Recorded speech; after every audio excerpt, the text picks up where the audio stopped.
Malam itu, 20 Juni tahun 1791, Paris sedang membara. Namun di dalam istana Tuileries, suasana justru sunyi mencekam. Raja Louis XVI, penguasa monarki tertua di Eropa, sedang bersiap melakukan pertaruhan terbesar dalam hidupnya. Ia tidak sedang bersiap untuk perang, melainkan untuk melarikan diri. Sebuah kereta kuda mewah telah menunggu. Di dalamnya, sang raja, Ratu Marie Antoinette, dan anak-anak mereka menyamar sebagai rakyat biasa. Tujuannya, perbatasan Mantem, Douai. Jika mereka berhasil, monarki akan bangkit kembali dengan bantuan militer asing.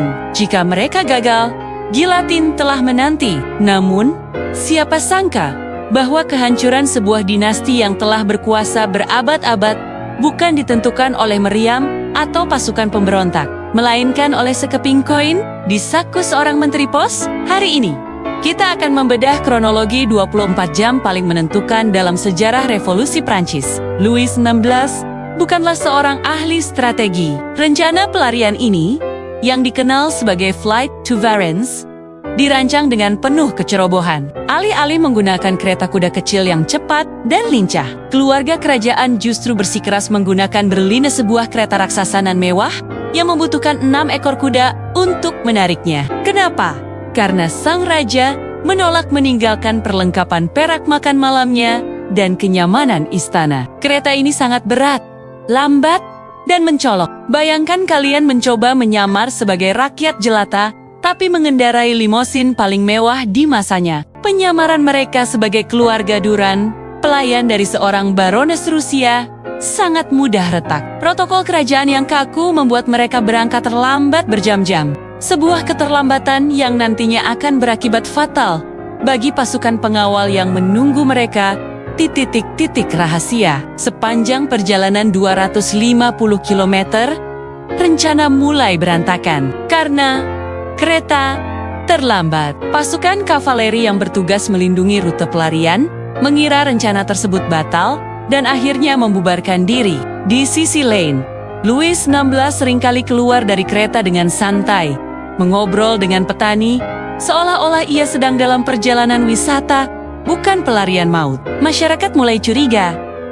Mengapa seorang pelayan memiliki aura begitu berwibawa? Mengapa orang-orang di dalam kereta tersebut terlihat begitu asing bagi jalanan berdebu di pedesaan Prancis? Ketegangan memuncak saat mereka mencapai Saint-Ménehould. Disinilah takdir menemui Louis XVI dalam wujud seorang menteri pos bernama Jean-Baptiste Drouot. Jean-Baptiste Drouot adalah seorang mantan tentara yang jeli. Saat kereta kerajaan berhenti untuk berganti kuda, ia melihat sosok pria di dalam kereta. Ia merasa pernah melihat wajah itu. Bukan dari pengumuman buronan, karena saat itu foto belum ada. Drouot merogoh sakunya, mengeluarkan sekeping koin emas, assignat atau louis d'or, dan memandangi profil wajah yang tercetak di sana. Ia menatap koin itu, lalu menatap pria di hadapannya. Profil hidung yang khas, dagu, dan garis wajahnya identik. Ironi terbesar dalam sejarah. Simbol kekuasaan tertinggi yang dicetak sang raja di mata uangnya sendiri untuk menunjukkan keagungannya, justru menjadi alat yang mengkhianatinya. Drouot segera memacu kudanya secepat mungkin, melewati jalan pintas hutan untuk mencegat mereka di kota kecil berikutnya, Varennes. Di jembatan kecil di Varennes, pelarian itu berakhir.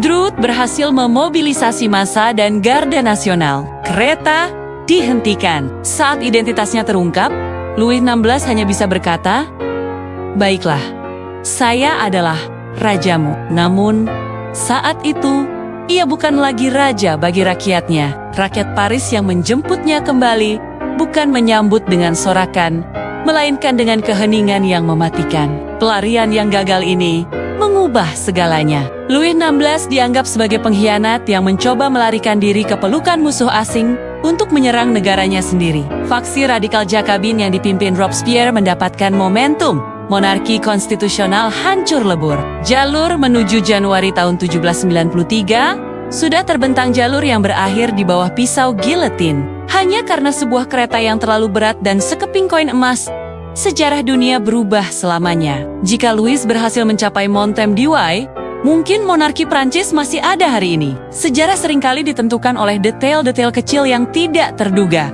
Menurut kalian, apakah Louis XVI benar-benar seorang pengkhianat? Atau hanya seorang raja yang bingung di tengah badai zaman? Tulis pendapat kalian di kolom komentar. Jangan lupa klik like, subscribe, dan bagikan video sejarah ini. Tetaplah kritis, tetaplah belajar, dan sampai jumpa di narasi sejarah berikutnya.